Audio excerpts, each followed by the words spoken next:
Joshua 11.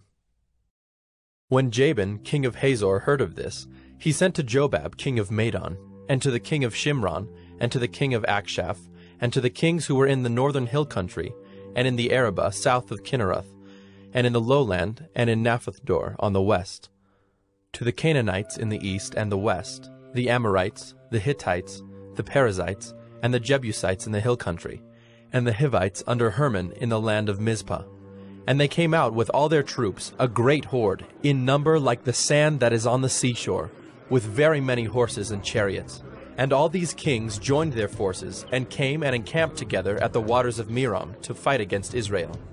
And the Lord said to Joshua, "Do not be afraid of them, for tomorrow at this time I will give over all of them slain to Israel. You shall hamstring their horses and burn their chariots with fire." So Joshua and all his warriors came suddenly against them by the waters of Merom, and fell upon them. And the Lord gave them into the hand of Israel, who struck them and chased them as far as Great Sidon and Misrephoth-Maim, and eastward as far as the valley of Mizpeh. And they struck them until he left none remaining.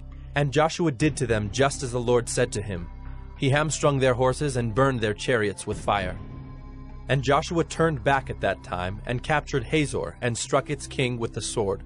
For Hazor formerly was the head of all those kingdoms. And they struck with the sword all who were in it, devoting them to destruction. There was none left that breathed. And he burned Hazor with fire. And all the cities of those kings, and all their kings, Joshua captured, and struck them with the edge of the sword, devoting them to destruction, just as Moses, the servant of the Lord, had commanded.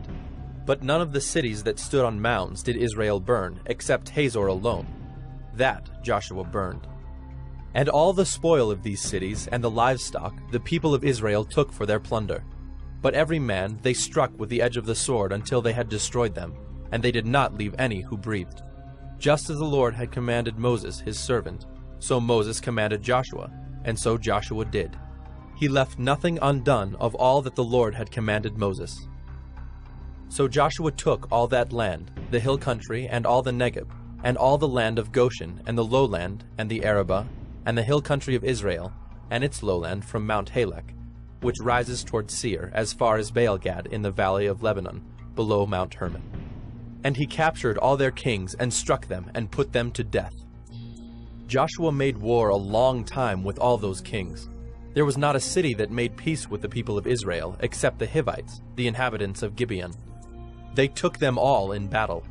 For it was the Lord's doing to harden their hearts, that they should come against Israel in battle, in order that they should be devoted to destruction, and should receive no mercy, but be destroyed, just as the Lord commanded Moses.